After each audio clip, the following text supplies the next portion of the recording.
ভাই তুমি কি প্রথমবার ভোট দিতে? প্রথম ভোট দিতে এসেছিলাম।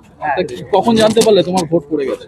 ওরা বলছে ভোট দিতে লাইনে দাঁড়িয়ে যখন গেছিলাম ভেতরে তখন ওরা বলেছে কি অন্য কেউ আবার ভোট দিয়ে চলে গেছে। তোমার যাবতীয় নথি নিয়ে গেছে এখানে? না সব সব আছে।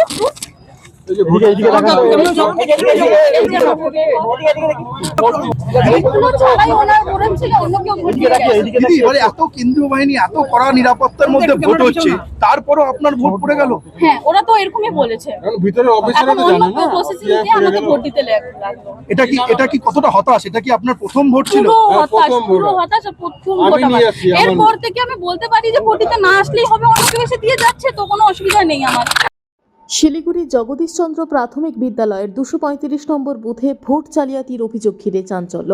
প্রথমবারের ভোটার কাজল দাস এদিন বাবা গোপাল দাসকে সঙ্গে নিয়ে ভোট দিতে এসে জানতে পারেন তার ভোট ইতিমধ্যে অন্য কেউ দিয়ে দিয়েছে। ঘটনায় ক্ষোভে ফেটে পড়েন তিনি, বিষয়টি সাংবাদিকদের সামনে তুলে ধরেন।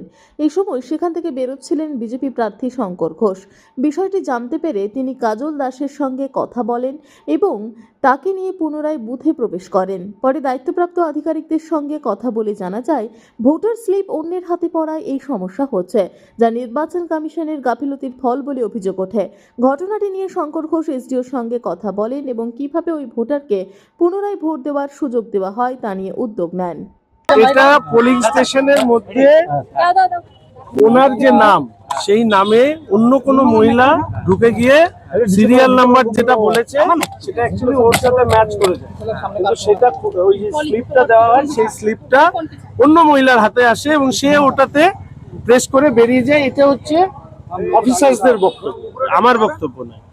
এবার ও হচ্ছে প্রথম ভোটার, ওর যদি এই ধরনের অভিজ্ঞতা হয় যে পুরো সেটআপটার মধ্যে ইসিআই সর্ব ধরনের পরিকল্পনা করে ভোট যাতে শান্তিপূর্ণ নির্বিঘ্নভাবে হয়, ভোটাধিকার সবাই ভালোভাবে প্রয়োগ করতে পারে তার চেষ্টা করছে, সেখানে যারা ভোট কেন্দ্রে ভোট নিতে এসছেন তারা যখন এই ধরনের ভুল করেন এটা খুব দুর্ভাগ্যের। এটা কোনো রিগিং নয়, ফলস ভোটিং নয়, ইত্যাদি কিছুই নয় বলে আমার মনে হচ্ছে অন্য কারো হাতে ওর সিরিয়াল নাম্বারের স্লিপ গেছে, সে সেইভাবে যখন প্রেস করেছে। এবার এই জন্যই এবার তো ও তো এটা দিয়ে পাচ্ছে না, সেই জন্য আমরা বলেছি যে লাইভ স্ট্রিমিং যেহেতু আছে, ওর সময়টা যেহেতু দেখা যাচ্ছে, ওই অংশটুকুকে আমি অনুরোধ করব যে এসডিও সাহেব বা জেনারেল অবজারভার সাহেব পুরোটা দেখে কি কারণে ও ভোট দিতে পারলো না সেটাকে দেখে যাতে ওর ভোট দেওয়া সম্ভব কিনা সেটাকে এনশিওর করুক, এইটুকু আমি চাই। টেন্ডার ভোটও দেওয়া যায়, চ্যালেঞ্জ ভোটও দেওয়া যায়। প্রথমবার ভোট দিতে এসছে যদি কেউ এই ধরনের অভিজ্ঞতার সম্মুখীন হয়, টেন্ডার ভোট, চ্যালেঞ্জ ভোট এগুলো নয় আমরা জানি, কিন্তু যে প্রথম ভোটার তার পক্ষে তো এই ধরনের শব্দগুলোর সাথে পরিচয় নেই।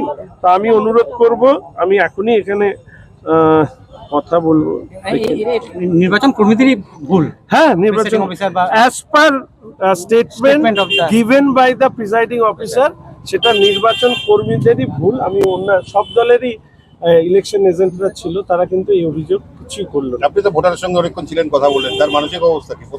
প্রথম আমারই নিজের খারাপ লাগছে, আমার পরিচিত বাড়ির মেয়ে প্রথমবার ভোট দিতে এসে যদি এই ধরনের অভিজ্ঞতা হয় তাহলে this is not a good example of our democracy.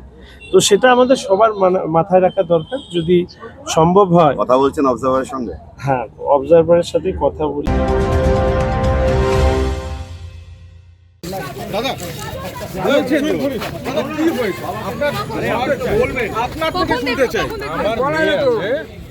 আমার মেয়ে আছে, প্রথম ভোট আমরা দুজন দিতে আসছি, আমার ভোট দিয়ে দিচ্ছি, আমার নিচ্ছি। আচ্ছা, তারপরে তো বলে আমার মেয়ের ভোটের কে যেন নামে ভোট দিয়ে চলে গেছে। আচ্ছা, আমি বললাম এটা কিভাবে হলো? প্রথম ভোট আছে, স্লিপও আছে, সবই আছে, তাও বলে দিয়ে গেছে, বলে আমরা কিছু করতে পারবো না। আপনার নাম? গোপাল দাস। আপনার মেয়ের নাম? কাজল দাস। আচ্ছা, এখন কি করবেন? নির্বাচন কমিশনে অভিযোগ জানিয়েছেন? কাকে জানাবো? ভেতরে প্রিসাইডিং অফিসার জানাইছি, পোলিং হ্যাঁ, তারা ওরা বলে যে কিভাবে হলো, এটা কিভাবে সম্ভব? না না, এটা কি লিখে দিয়েছিল? বিউলের সাথে কথা ডিউলোর সঙ্গে কথা বিএলও ফোন করলাম, ওনারাও গেল, বললো যে এখন আমাদের মানে নির্বাচন কমিশন এত ডঙ্ক পিটাচ্ছে, এত কেন্দ্রীয় বাহিনী, তারপরে এই ধরনের ঘটনা। আপনার মেয়ের ভোট আগেই দেওয়া হয়ে গেছে। Report PB news.